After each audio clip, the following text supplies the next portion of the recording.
Hi friends, welcome back to our channel. இப்போ நம்ம ஒரு அளவு ப்ளவுஸை வச்சு எப்படி இன்னொரு ப்ளவுஸ் மார்க் பண்ணி கட் பண்ணுறதுன்னு பார்க்க போகிறோம். இந்த வீடியோவை ஸ்கிப் பண்ணாமல் பாருங்கள், நிறையா டிப்ஸ் சொல்லியிருப்பேன். பிகினர்ஸ்க்கெல்லாம் யூஸ்ஃபுல்லாக இருக்கும். பிகினர்ஸ்லாம் பயப்படாமல் ஸ்டிச் பண்ணி பாருங்கள். நீங்கள் பழக பழக தான் நல்லா ஸ்டிச் பண்ண வரும். இப்போ துணியை நாளாக மடித்து போட்டுட்டு ஒரு ஸ்கேலை வச்சு தையலுக்காக கோடு போட்டுக்கலாம். இந்த மாதிரி அளவு ப்ளவுஸில் உள்ள ஸ்லீவ் எடுத்து இந்த கோட்டுக்கிட்ட வச்சுட்டு ஸ்லீவோட லென்த்து எதுக்கிட்ட முடியுதோ அங்கே ஒரு மார்க்கும், பக்கத்தில் தையலுக்காக ஒரு மார்க்கும், அதே மாதிரி ஸ்லீவோட அடிப்பக்கத்துலேயும் அதே மாதிரியே மார்க் பண்ணி நம்ம ஸ்லீவ் ஜாயின் பண்ணியிருப்போம்ல அந்த ஸ்டிச்சிங்லேயே இந்த மாதிரி நம்ம நெயில வச்சு நம்ம இந்த மாதிரி மார்க் பண்ணிக்கலாம். இப்போ அளவு ப்ளவுஸை எடுத்துட்டு நம்ம தையலுக்காக 1/4 இன்ச்சு விட்டுருப்போம்ல அதுலேருந்து நம்ம ஸ்லீவை வரைஞ்சி விட்டுடலாம். நம்ம மார்க் பண்ணியிருப்போம்ல அது பக்கத்தில் 1/4 இன்ச்சு விட்டு அதே அளவுலேயே வரைஞ்சிட்டு நம்ம கட் பண்ணிக்கலாம். இப்போ அளவு ப்ளவுஸில் உள்ள ஸ்லீவை இப்போ நம்ம கட் பண்ணியிருக்க ஸ்லீவ் மேலே வச்சுட்டு ஸ்லீவ் ரவுண்டு மார்க் பண்ணிக்கலாம். ஆம் ஹோல் சைட்லேயும் நம்ம மார்க் பண்ணிவிட்டு தையலுக்காக 1/2 இன்ச்சு விட்டுட்டு கட் பண்ணி எடுத்துக்கலாம். இப்போ ஸ்லீவை விரித்து போட்டுட்டு சென்டர் மார்க் பண்ணிவிட்டு நம்ம உள்குழி கட் பண்ணி எடுத்துக்கலாம். இப்போது பேக் பார்ட் கட் பண்ணிக்கலாம். எக்ஸஸாக உள்ள துணியெல்லாம் கட் பண்ணிவிட்டு இந்த மாதிரி டபுள் ஃபோல்ட் பண்ணிக்கலாம். டபுள் ஃபோல்ட் பண்ணிவிட்டு கீழே தையலுக்காக ஒரு 2 இன்ச்சு கிட்ட விட்டுட்டு ஸ்கேலை வச்சு கோடு போட்டுக்கலாம். இப்போ அந்த கோட்டு மேலேயே பேக் பார்ட்டை வச்சுக்கலாம். இப்போ இந்த இடத்துக்கிட்ட கொஞ்சம் கேப் மாதிரி கிடைக்கும். அது எதுக்குன்னா நம்ம பேக் சைடில் நம்ம டாட் பிடிச்சிருப்போம் அந்த ப்ளவுஸில், அதுக்கான கேப் தான். இப்போ ப்ளவுஸ் சைடு எது வரைக்கும் முடியுதோ அதில் ஒரு மார்க்கும், நெக்கு எங்கே முடியுதோ அதில் ஒரு மார்க்கு, அதுக்கு மேலே ஒரு மார்க் தையலுக்காக. இந்த மாதிரி ஷோல்டரை இழுத்து வச்சுட்டு அங்கே ஒரு மார்க்கு, பக்கத்தில் தையலுக்காக இன்னொரு மார்க். ஸ்லீவ் ஜாயின் பண்ணியிருப்போம்ல அதுக்கு நேராக ஒரு மார்க்கும், பக்கத்தில் தையலுக்காக இன்னொரு மார்க்கும். இந்த மாதிரி ஸ்கேலை வச்சு கோடு போட்டுக்கலாம். ஷோல்டர் ஜாயின் பண்ணுவோம்ல அதுக்கு 1/2 இன்ச்சு விட்டுட்டு ஸ்கேலை வச்சு கோடு போட்டுக்கலாம். இப்போ ஆம் ஹோல் சைடில் இந்த மாதிரி துணியை மேல் பக்கமாக எடுத்து விட்டுட்டு அங்கே ஒரு மார்க்கும் மேலே ஒரு மார்க்கும் போட்டுட்டு சைடில் இந்த மாதிரி டாட் டாட்டாக எடுத்து விட்டுடலாம். இப்போ அந்த பாயிண்ட் எல்லாம் நம்ம கனெக்ட் பண்ணிக்கலாம். ஆம் ஹோல் சைடில் எல் ஷேப்பில் இந்த மாதிரி நம்ம கோடு போட்டுக்கலாம் ஸ்கேலை வச்சு. இப்போ ஆம் ஹோல் வரைஞ்சி விட்டுடலாம். நெக் சைட்லையும் அதே மாதிரியே ஸ்கேலை வச்சு கோடு போட்டுட்டு ரவுண்டு நெக்கு வரைஞ்சி விட்டுடலாம். இப்போது சைடில் ஸ்கேலை வச்சு கோடு போட்டுக்கலாம். தையலுக்காக விட்டுட்டு இன்னொரு கோடும் போட்டுக்கலாம். பேக் பார்ட்டை கட் பண்ணி எடுத்துடலாம். இப்போது பேக் பார்ட் கட் பண்ணியாச்சு.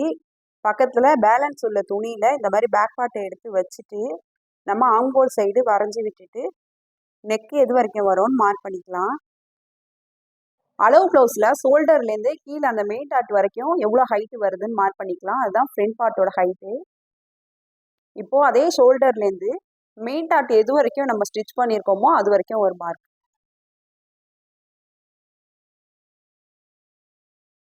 இப்போ அளவு ப்ளவுஸை வச்சு ஷோல்டருக்கு நம்ம தையலுக்காக ஒரு 1/2 இன்ச்சு விட்டுட்டு இந்த மாதிரி நெக்கை வச்சுட்டு ஃப்ரண்ட் நெக் எது வரைக்கும் முடியுதோ அதில் ஒரு மார்க்கும், மேலே தையலுக்காக இன்னொரு மார்க்கும் போட்டுக்கலாம். இப்போ கொக்கிப்பட்டி சைடில் நெக்குலேருந்து பட்டி ஜாயின் பண்ணியிருப்போம்ல அது வரைக்கும் இந்த மாதிரி துணியை வச்சுட்டு அங்கே ஒரு மார்க் பண்ணிவிட்டு சென்டர் டாட்காக ஒரு 1/2 இன்ச்சும் பட்டி ஜாயிண்ட்டுக்காக ஒரு 1/2 இன்ச்சும் மார்க் பண்ணிக்கலாம். இப்போது ஃப்ரண்ட் ஹைட் மார்க் பண்ணோம்ல அங்கே ஸ்கேலை வச்சு கோடு போட்டுட்டு நெக்குலேயும் அதே மாதிரி ஸ்கேலை வச்சு கோடு போட்டு நெக்கு யூ நெக்கு வரைஞ்சி விட்டுடலாம். இப்போ டாட் மார்க் பண்ணிக்கலாம். கொக்கிப்பட்டி சைடில் பட்டி ஜாயின் பண்ணியிருப்போம்ல அதுலேருந்து மெயின் டாட் வரைக்கும் இந்த மாதிரி கிராஸாக துணியை பிரிச்சுட்டு நம்ம தையலுக்காக ஒரு பாயிண்ட் வச்சோம்ல அதுலேருந்து ஃப்ரண்ட் ஹைட்டுக்குள்ள லைன் வரைக்கும் இந்த மாதிரி கிராஸாக வச்சுட்டு அதில் ஒரு மார்க் பண்ணிக்கிறோம். இப்போ பட்டியோட அகலம் இந்த மாதிரி துணியை பிடிச்சிட்டு 2 சைடும் மார்க் பண்ணிக்கலாம். சைடு மார்க் பண்ணிக்கலாம்.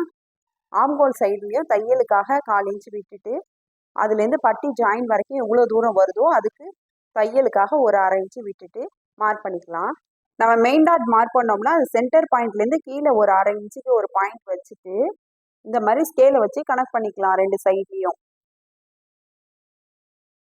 இப்போது ஃப்ரண்ட் பார்ட்டை கட் பண்ணிடலாம். இப்போது டாட்டோட ஹைட்டு 2.5 இன்ச்சில் மார்க் பண்ணி 2 சைடில் நம்ம ஏற்கனவே மார்க் பண்ணோம்னா அதோட ஜாயின் பண்ணி விட்டுக்கலாம் வி ஷேப்பில். கொக்கிப்பட்டி லூப் பட்டிக்கு சென்டரில் இன்னொரு டாட்டும் நம்ம மார்க் பண்ணிக்கலாம். இந்த 2 டாட்டையும் நம்ம ஸ்டிச் பண்ணோன்னா 3rd டாட்டு ஆட்டோமேட்டிக்காக கிடச்சிரும். ஸ்டிச் பண்ணுறப்ப பார்க்கலாம் 3rd டாட் எப்படி ஸ்டிச் பண்ணுறதுன்னு. இப்போ ஃப்ரண்ட் பார்ட்டு 2த்தையும் தனித்தனியாக நம்ம கட் பண்ணி எடுத்துடலாம். இப்போ பட்டி மார்க் பண்ணிக்கலாம். நம்ம ஃப்ரண்ட் பார்ட் கட் பண்ணி எடுத்தோம்ல, பேலன்ஸ் உள்ள துணியை இந்த மாதிரி நம்ம கட் பண்ணிடலாம். நம்ம இந்த இடத்துக்கிட்ட தான் ஃப்ரண்ட் பார்ட் கட் பண்ணோம். எக்ஸஸாக உள்ள துணியை நம்ம பட்டிக்கு எடுத்துக்கலாம். இதுக்கு உள்பக்கமாக இன்னொரு துணியை கொடுத்துட்டு நம்ம மடித்து ஸ்டிச் பண்ணிக்கலாம். இப்போ 2 கிளாத்தையுமே எடுத்து கட் பண்ணி பட்டிக்கு உள்பக்கமாக கொடுக்குறதுக்கு நம்ம தனியாக வச்சிடலாம். இப்போ லூப் பட்டிக்கு 5 இன்ச்சு அகலத்தில் நம்ம கட் பண்ணி எடுத்துடலாம். பேலன்ஸ் துணியை நம்ம கொக்கி பட்டிக்காக கட் பண்ணி எடுத்துக்கலாம். நம்ம நெக் சைடில் கட் பண்ணி எடுத்தோம்ல, அந்த துணியில் கிராஸ் பீஸ் கட் பண்ணிக்கலாம். இந்த மாதிரி கிராஸாக கட் பண்ணி எடுத்துக்கலாம். கிராஸ் பீஸ் ஜாயின் பண்ணி நம்ம நெக்கு ஸ்டிச் பண்ணாதான் நமக்கு ரவுண்ட் நெக்லாம் பர்ஃபெக்டாக கிடைக்கும். இப்போது எப்படி ஸ்டிச் பண்ணுறதுன்னு பார்க்கலாம். பேக் பார்ட்டில் இந்த மாதிரி டபுள் ஃபோல்ட் பண்ணிவிட்டு நம்ம மடித்து ஸ்டிச் பண்ணிக்கலாம்.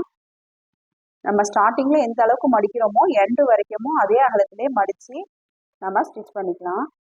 இப்போ ஷோல்டருக்கு நேராக சென்டராக பிடிச்சிட்டு கீழேருந்து நம்ம 3.5 இன்ச்சு உயரத்துலேயும் 1/2 இன்ச்சுக்கு குறைவான அகலத்துலேயும் டாட் ஸ்டிச் பண்ணிக்கலாம்.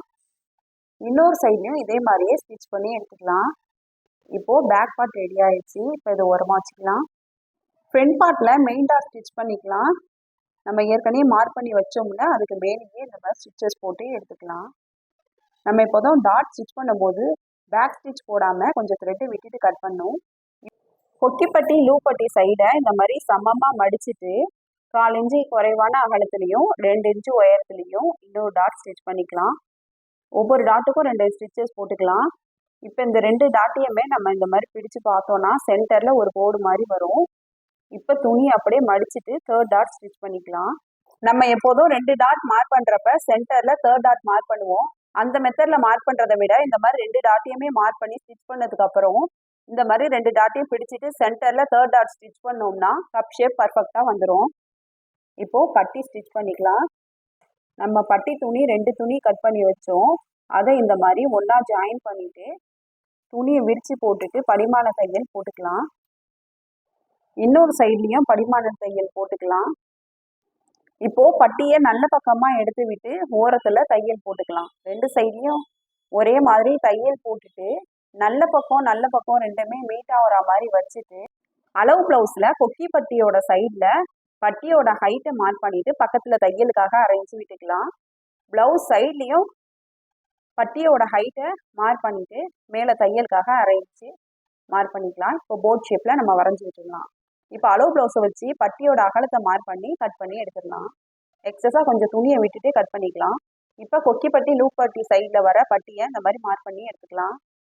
இப்போது பட்டியை பாடி பார்ட்டோட வச்சு ஜாயின் பண்ணிக்கலாம். பட்டி ஸ்டிச் பண்ணும்போது முக்கோணாலாக துணியை வெளியில் விட்டுட்டு தான் நம்ம ஸ்டிச் பண்ணணும். நம்ம மெயின் டாட் ஸ்டிச் பண்ணியிருப்போம். அந்த துணியை 2 மடிப்பாக மடித்து விட்டுட்டு நம்ம பட்டியை ஸ்டிச் பண்ணிக்கலாம். நம்ம மெயின் டாட்டை மடிக்காமல் ஸ்டிச் பண்ணிட்டோம்னா கப் ஷேப்பு நமக்கு டைட்டாக வந்துடும். ஃப்ரண்ட் பார்ட்டோட ரைட் சைடை எடுத்து இந்த மாதிரி திருப்பி போட்டுட்டு நம்ம ஐப்பட்டியை ஸ்டிச் பண்ணிக்கலாம். டபுள் ஃபோல்ட் பண்ணிவிட்டு இந்த மாதிரி 1/2 இன்ச்சு துணியை பேக் சைடாக மடித்து விட்டுட்டு ஸ்டிச் போட்டுக்கலாம். இப்போது நல்ல பக்கமாக எடுத்து விட்டு ஓரத்தில் படிமான தையல் போட்டு எடுத்துக்கலாம். நம்ம எந்த இடத்துக்கிட்ட பட்டி ஜாயின் பண்ணோமோ அதே ஸ்டிச்சஸ் மேலே ஒரு மடிப்பை மடிச்சுட்டு நம்ம ஸ்டிச்சஸ் போட்டு எடுத்துக்கலாம். இந்த தையலுக்கு பக்கத்துலேயே 1/4 இன்ச்சு விட்டுட்டு இன்னொரு ஸ்டிச்சஸும் போட்டு எடுத்துக்கலாம். இந்த மாதிரி 5 இன்ச்சு அகலத்தில் நம்ம ஐப்பட்டி ஸ்டிச் பண்ணோம்னா நம்ம கொக்கி போடுறப்ப இடையில கேப்பு வராமல் ப்ளவுஸ் பர்ஃபெக்டாக இருக்கும். ஃப்ரண்ட் பார்ட்டில் லெஃப்ட் சைடை எடுத்து நம்ம கொக்கிப்பட்டி ஸ்டிச் பண்ணிக்கலாம். 2.5 இன்ச்சு அகலத்தில் கொக்கிப்பட்டி எடுத்து டபுள் ஃபோல்ட் பண்ணிவிட்டு பேக் சைடாக மடித்து விட்டுட்டு நம்ம ஸ்டிச்சஸ் போட்டுக்கலாம். இப்போ நல்ல பக்கமாக எடுத்து விட்டு படிமான தையல் போட்டுக்கலாம். நம்ம கொக்கிப்பட்டி எந்த இடத்துக்கிட்ட ஜாயின் பண்ணோமோ அந்த ஸ்டிச்சஸ் வரைக்கும் உள்பக்கமாக நம்ம டபுள் ஃபோல்ட் பண்ணிவிட்டு நம்ம ஸ்டிச் பண்ணிக்கலாம். இப்போது எக்ஸஸாக உள்ள துணியெல்லாம் நம்ம கட் பண்ணிடலாம். ஷோல்டர் ஜாயின் பண்ணிக்கலாம். பேக் பார்ட்டோட நல்ல பக்கமும் மேல் பக்கமாக இருக்கிற மாதிரி வச்சுட்டு ஃப்ரண்ட் பார்ட்டோட நல்ல பக்கமும் பேக் பார்ட்டோட நல்ல பக்கமும் மீட் ஆகிற மாதிரி வச்சுட்டு நம்ம ஷோல்டர் ஜாயின் பண்ணிக்கலாம். 2 ஸ்டிச்சஸ் போட்டு எடுத்துக்கலாம்.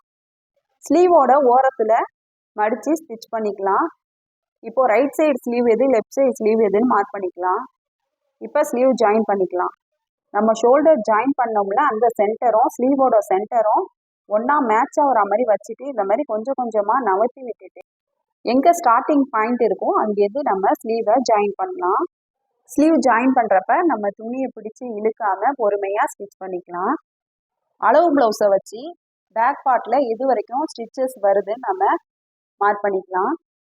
ஃப்ரண்ட் பார்ட்லேயும் கொக்கி பட்டி வரைக்கும் மார்க் பண்ணிக்கலாம். அதே மாதிரியே லூப் பட்டி சைட்லேயும் அளவு ப்ளவுஸை வச்சுட்டு மார்க் பண்ணிக்கலாம். இப்போது சைட் ஜாயின் பண்ணிக்கலாம். அளவு ப்ளவுஸை வச்சு ஸ்லீவ் ரவுண்டை செக் பண்ணிக்கலாம். ஆர்ம் ஹோல் ரவுண்டையும் செக் பண்ணிக்கலாம். இப்போது நம்ம ஸ்டிச்சஸ் போட்டு எடுத்துக்கலாம். ஸ்லீவ் ஜாயின் பண்ணோம்னா அந்த துணியை மேல் பக்கமாக மடித்து விட்டுட்டு நம்ம ஸ்டிச்சஸ் போட்டுக்கலாம். 1/4 இன்ச்சுக்கு கேப் விட்டுட்டு பக்கத்தில் ஒரு 4 ஸ்டிச்சஸ் மாதிரி நம்ம போட்டு எடுத்துக்கலாம். எக்ஸஸாக உள்ள துணியெல்லாம் நம்ம கட் பண்ணி எடுத்துடலாம். இப்போ பாருங்கள், ஸ்லீவ் ரெண்டுமே சமமாக இருக்கும், பேக் சைடும் சமமாக இருக்கும். ஸ்டிச்சஸ் எல்லாமே ஸ்கேலால் கோடு போட்ட மாதிரி ஒரே மாதிரியாக இருக்கணும். இப்போது கிராஸ் பீஸ் கொடுத்து நெக்கை ஸ்டிச் பண்ணி எடுத்துக்கலாம். இப்போது நாட்சஸ் கட் பண்ணி நல்ல பக்கமாக எடுத்து விட்டுட்டு ஓரத்தில் தையல் போட்டு எடுத்துக்கலாம். பக்கத்துலேயே 1/4 இன்ச்சு கேப்பு விட்டுட்டு இன்னொரு தையலையும் போட்டு ஃபினிஷ் பண்ணிடலாம். எப்போதும் நம்ம 5 கொக்கி ஸ்டிச் பண்ணணும், எல்லாமே ஒரே அகலத்திலே ஸ்டிச் பண்ணணுன்ட்டு நம்ம ஸ்டிச் பண்ணக்கூடாது. ஃபஸ்ட்டு கொக்கி நெக்கு கிட்ட வச்சுட்டு செகண்ட் கொக்கியை நம்ம கொக்கி பட்டி சைடில் நம்ம செகண்ட் டாட் பிடிச்சிருப்போம்ல அதுக்கு நேராக வச்சுட்டு பேலன்ஸ் 3 கொக்கியும் பட்டிலேயே நம்ம வச்சு ஸ்டிச் பண்ணணும். இந்த மெத்தடில் ஸ்டிச் பண்ணோம்னா கேப் இல்லாமல் பர்ஃபெக்டாக இருக்கும். ப்ளவுஸ் ஃபினிஷ் பண்ணியாச்சு. இந்த மெத்தடில் நீங்களும் ஸ்டிச் பண்ணி பாருங்கள். இந்த வீடியோ உங்களுக்கு யூஸ்ஃபுல்லாக இருந்துச்சுன்னா லைக் பண்ணுங்கள், ஷேர் பண்ணுங்கள், கமெண்ட் பண்ணுங்கள். மறக்காமல் சிபி சாய்ரா சேனலை சப்ஸ்கிரைப் பண்ணிவிடுங்க. பாய்.